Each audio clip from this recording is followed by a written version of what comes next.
Hello, everyone. Thank you for joining us here at the Sonoma Avenue Church of Christ for our Sunday starter.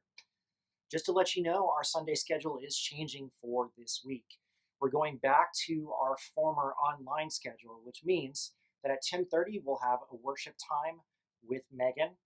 At 11 we'll have a live check-in with me and my family, and then at 11:15 my sermon videos will go up. So you can join us this weekend, this Sunday on Facebook, and be looking for emails or notes there to tell you where and when to be online so you can join us. One of the strangest things that has come out of this pandemic is this kind of weird cultural discussion about sickness. Now, I want to take us back to a simpler time, a time that was called 2019. Man, did things make more sense back in 2019. At that point in time, coronavirus was barely even a blip on our radar. The idea of closing businesses, churches, and schools seemed like something you would read about in some sort of teen dystopian book. We were such carefree fools back in 2019. One of the things we thought we understood so much better then was what it meant to be sick or to be well. If you were sick, you went to the doctor. The doctor would give you some sort of diagnosis, what was wrong, and come up with a treatment plan. And in general, in our lives, we didn't question too much along the lines of, well, what does it mean to be sick? And how can you actually tell if you're sick? And who can you trust in all of these different discussions? Well, boy, have things changed. Now, with coronavirus, you might have coronavirus and never know it. You might think you have it and test negatively. You might have it and die from it. It has this huge range of symptoms, which could mean that you are really legitimately sick, or it could mean that you have seasonal allergies. There are asymptomatic carriers, which means they have the disease, but it's not manifesting itself in any way in their lives, but they can still spread it to other people.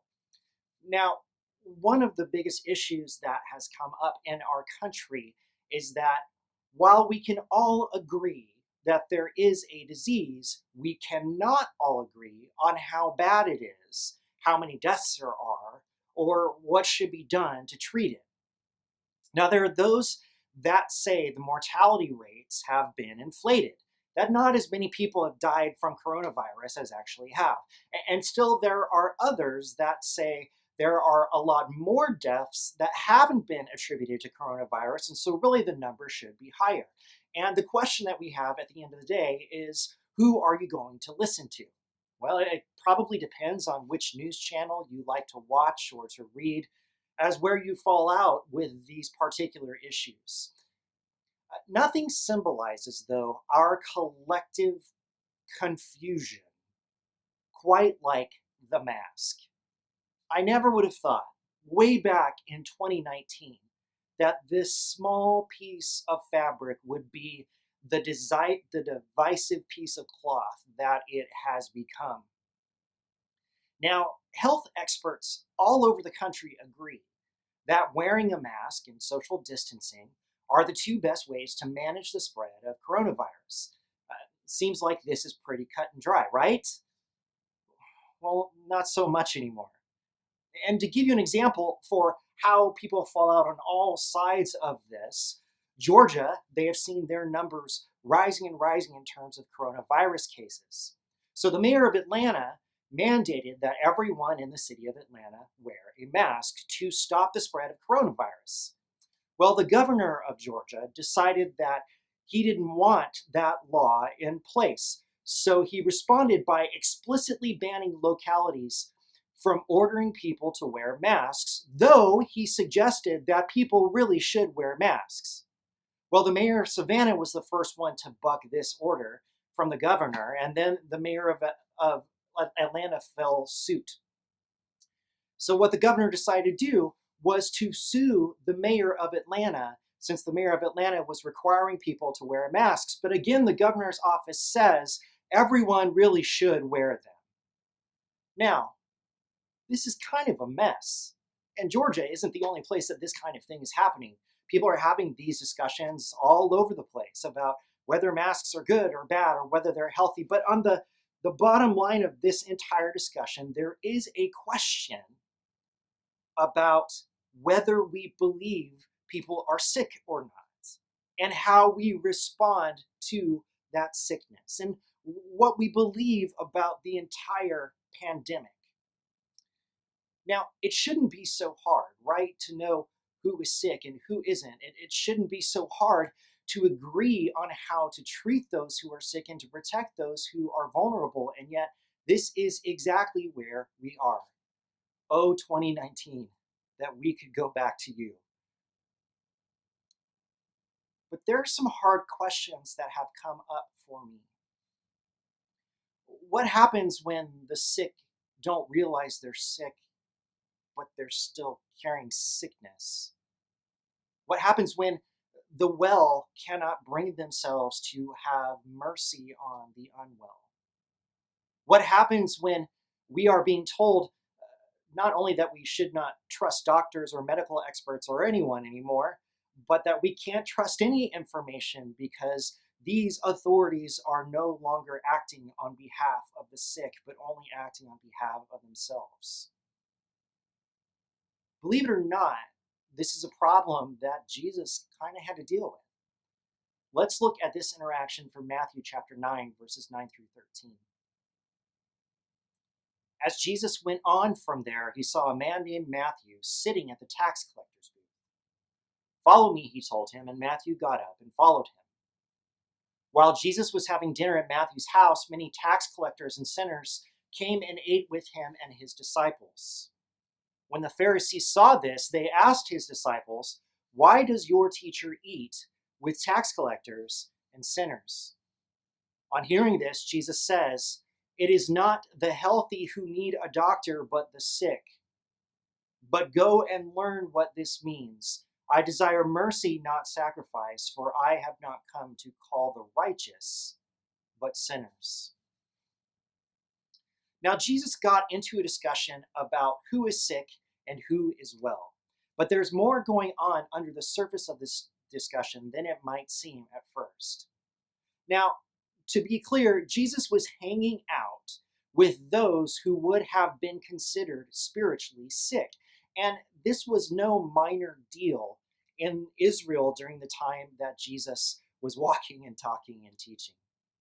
These people that he was with were tax collectors and sinners. And I love the phrasing here. Many tax collectors and sinners came and ate with him and his disciples. Now, the Pharisees saw this, and they were honestly confused by what Jesus was doing. The reason why they were confused was because the spiritually well did not have meals with the spiritually sick.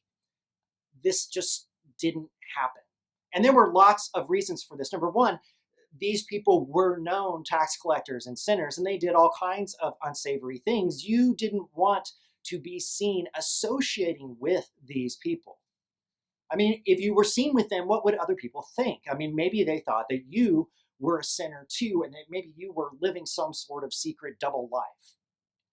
There's a chance that a lot of these people may have been ceremonially unclean, which meant that if you came into contact with them, you were going to have to go through a cleansing ritual before you could go back to the temple or go and worship God.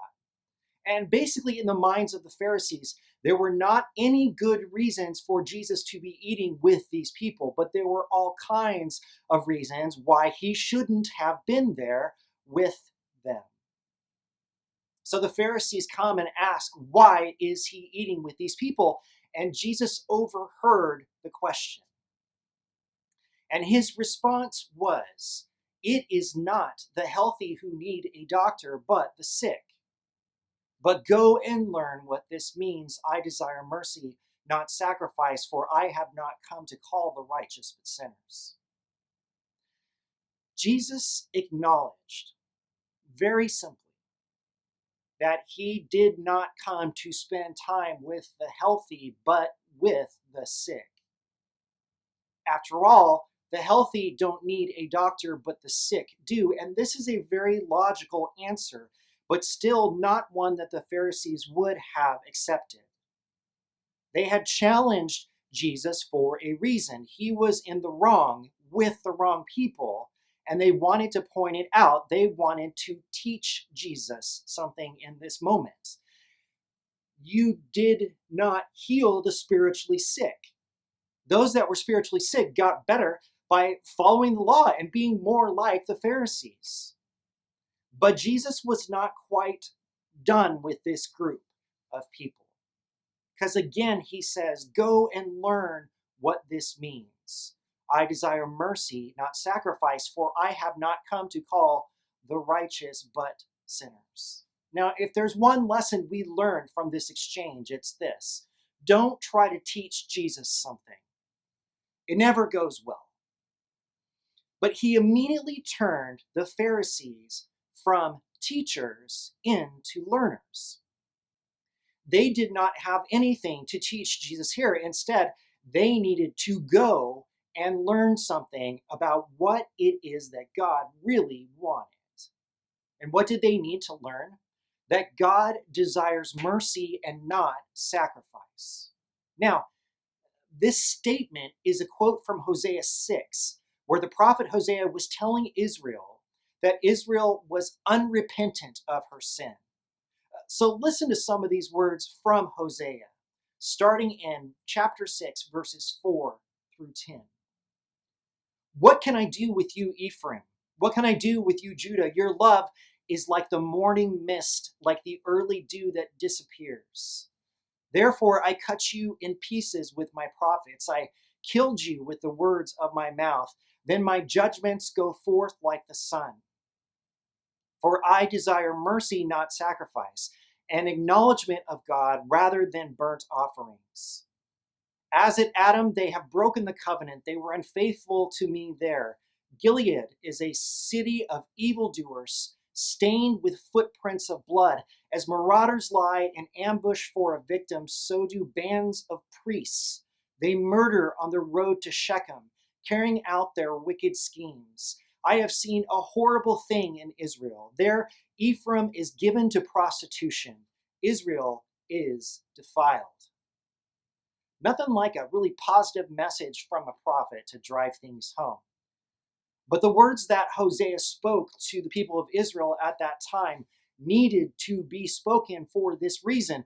Israel had turned away from God and had turned to sin. And they had gotten so far away from God that they believed they could just go worship him and offer sacrifices, and all the other injustices and things they were doing in their lives simply didn't matter. It could all be covered up. And Hosea comes onto the scene and he tells them that is not the case. God does not want your sacrifices because there is a bigger problem. The bigger problem is that the nation of Israel was sick. They didn't realize it yet, but they were sick. So God did not want them to offer more sacrifices or perform more acts of worship. He wanted them to change who they were and begin to be merciful to one another. They had to relearn what it meant to be the people of God, and until they relearned how to be merciful, their worship had no point. And Jesus, in this encounter with the Pharisees, was telling them the same message. They believed that they were healthy and that the others were sick. But just like Israel in the time of Hosea, they needed to rediscover what God wanted from his people, which meant they had to leave that place and they had to go learn who God was again. And it wasn't about following the rules. Instead, they had to become a people of mercy, not sacrifice. And in this final twist, they discover that Jesus is not calling them healthy or righteous at all. Instead, like all of these obvious sinners in the room, they are also sick and sinners themselves because they are not being the people that God desires for them to be. They still have a lot to learn. I can't imagine how they left that conversation and what they were thinking. But these words of Jesus are a good reminder for us today. And they're a good reminder to us for several reasons. And in times like this, where there is so much uncertainty, it can be easy to get caught up in all of discussions that are going on. It's easy to get into the arguments, and some of these discussions and arguments may be very necessary and important. But here's the thing: no matter what issue we are facing, no matter whether you think you're better than someone else is, or whether you think someone is so obviously worse than you are, at the bottom line of all of this is that we are all very imperfect people who struggle with sin in every moment in our lives. And we cannot begin to think for even an instant that we are the healthy ones while others are sick. Because we're all sick. But this is the beauty of the gospel. The beauty of the gospel is that when we recognize we are sick, we are drawn into the love of God, who knows we are sick and just wants us to admit it so that he can begin to pour his love and grace out on us. There's not a cure for the disease if you won't even admit you have the disease. There is no treatment for the sickness if you refuse to admit that you're sick. And maybe in the middle of all that's going on and all the discussions that are happening, we need to be reminded by these words of Jesus that we are all sick. And it is not our sacrifices, our acts of worship that set us apart as the people of God. Instead, it is going to the table where Jesus is eating, recognizing that we are sinners, and leaving that place where we have experienced the love of God and being a people of mercy. As people of the gospel, we recognize that we are in need of a Savior. We revel in the fact that God sent Jesus here to die for us, a doctor for the sick, and our lives overflow with His mercy and love for others. Let's try not to get caught up in everything that is going on in the world, which is really just drawing us away from the gospel of Jesus Christ. Let us not consider ourselves better than others who disagree with us. Let us not get into arguments that demean the worth and the value of other people. Instead, let us rise above, because the gospel calls us above. And it reminds us that we are a people who have received mercy. And as such, we are a gospel people of mercy, taking the love of Jesus to the world. Do you want to hear more? Well, then join us on Sunday. Hope to see you then.